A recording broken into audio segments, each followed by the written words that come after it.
आपण पाहत आहात K S news Marathi. K S news मराठीवर सांगली सम्राट न्यूजमध्ये आपल्या सर्वांचं सरचे स्वागत।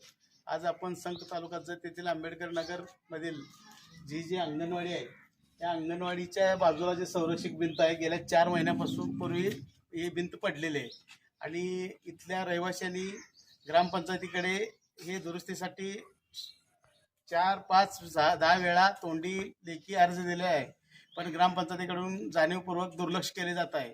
आणि या संरक्षित भिंतीच्या बाजूलाच आज महाराष्ट्र शासन व केंद्र सरकार शौचालय मुक्त गाव आणि हागणदारी मुक्त गाव हे योजना राबवत असताना देखील आज संकसारख्या एक मोठ्या गावामध्ये आज इथे घाणीचे साम्राज्य दिसून येत आहे। आणि या घाणीच्या साम्राज्यामुळं जे इथे अंगणवाडीतील जे मुलं आहेत, शिकायसाठी येणारी मुलं, एकदम लहान मुलांना ह्या वासाचा भरपूर त्रास होत आहे। बरीच मुलं वारंवार आजारी पडण्याचा देखील याचा प्रकार घडत आहे। पण हे जे ग्रामपंचायतीकडून दुर्लक्ष होत आहे त्याबाबत इथले जे नागरिक आहेत ते नागरिकांना आपण विचारून घेऊया नेमकं किती दिवसापासून झाले आणि काय त्रास होतोय आणि ग्रामपंचायतीने याचा दखल ग्रामपंचायतीकडे आपण यांनी अर्ज वगैरे केला काय माहिती घेऊया। नमस्कार। हे जे इथली संरक्षक भिंत पडल्या त्याच्यानंतर तुम्ही ग्रामपंचायतीला तक्रार अर्ज दिलाय का? हो दिलेला आहे। मग दिल्यानंतर त्यांना तुम्हाला काय रिस्पॉन्स मिळाला नाही का? रिस्पॉन्स मिळाला नाही, आपल्या सदस्याला पण सांगितलेलं आहे।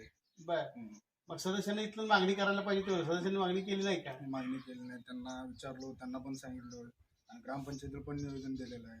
वारंवार आता मुलं खेळते येतात, पाठीमाग जाते, ते सगळं वास ते सगळं उठल्यामुळे त्रास होतो येतं। नाही पण आता ज्या वेळेस ग्रामपंचायतीला सांगितल्यानंतर की नाही ग्रामपंचायतीच्या लोकांनी काय येऊन बघून ते काय व्यवस्था करतो ते असं काय सांगितलं नाही का? सांगितलंच नाही तुम्हाला?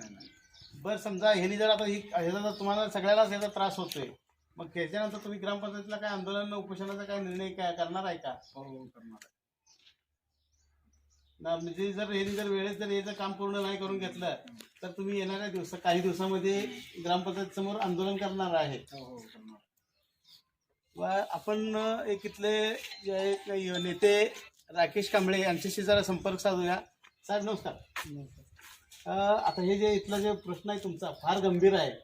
आता इथं थांबलं तर बी अजून म्हणजे घाणीच्या वासानं नाही तर थांबायची पण इच्छा होत नाही, तरी पण इथं काय मुलं खेळतात, इथं शाळेत मुलं येतात, याचा काय तुम्ही म्हणजे ग्रामपंचायतीला तुम्ही पाठपुरावा केलाय की नाही? साहेब बघा, आपण पहिल्यापासून पाठपुरावा केलेला आहे। आता बघा तुम्हीच आलं, तुम्हीच बोलू लागलाय, तुम्ही थर्माचा वास तुम्हाला ही त्रास होऊ लागले, आम्हाला कितीपर्यंत त्रास होईल? नाही मग एवढा त्रास होत असताना सुद्धा तुम्ही याच्याबद्दल साहेब आपण बघा 2019 पासून आपण अर्ज देतो। 19 आता झालं बघा किती 25 4-5 वर्ष होत 4 ते 5 वर्ष झाले तेव्हापासून मी आपण अर्ज देतो। आणि मुक्ती केंद्र आपण आता हागणी मुक्त केंद्र अजून बंद आहे, तरी पण आपण सांगत चालूच आहे। म्हणजे हागणदारी मुक्त गाव म्हणायचं नुसतं नावाला तेवढं आणि नावाला एवढंच आहे, त्यांनी इथं घाणीचं साम्राज्य तर झालेलंच आहे। हो बरोबर आहे। मग साहेब आता बघा आपण फक्त एक आंबेडकर नगर, एक नावी गल्ली, एक इकडं आपलं ही त्यांचं एक कोळी गल्लीच लागेल ना, त्याची सिरीज आहे। आता फक्त आपलं एवढं मध्ये यूज केले त्यांनी, उत्तर काश्टमध्ये काय नाही, तिकडे काय सगळे शौचालयाची व्यवस्था व्यवस्थित केलं आहे त्यांनी।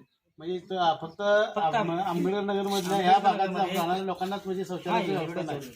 आता बघा एक कांबळे गल्लीमध्ये एक ही अंगणवाडी आहे आणि कोळी गल्लीमध्ये आहे। म्हणून तुम्ही कधी पण या, कधी पण चौकशी करा, इथं पोरा ते खेळतोय, मागा हे जातंय सगळं पडून ते पावसामध्ये पडलेला भिंती, तरी पण आपण निवेदन दिलं, सरपंच सांगितले, आपलं सागर पाटील सदस्य त्यांना सांगितले आणि सुभाष पाटीलला सांगितले, तरी पण त्यांनी दार घ्यायला काय बघा। कारण हा प्रश्न फार गंभीर आहे, कारण महाराष्ट्र शासन एकीकडं हागणदारी मुक्त गावा नावाच्या खाली मोठ्या योजना आणि गावाला वेगवेगळे अनुदान देत असताना सुद्धा जर संघसारख्या एवढ्या मोठ्या गावामध्ये जर आज मागासवर्गीय समाजातील लोकांसाठी जर शौचालयाची व्यवस्था केली जात नसेल तर हा प्रश्न फार गंभीर आहे आणि याची ग्रामपंचायतीने दखल घेऊन लवकरात लवकर कारवाई करावी अशी मागणी इथल्या नागरिकांची होत आहे। केएस न्यूज मराठी चॅनलला लाईक करा, शेअर करा आणि सबस्क्राईब करा।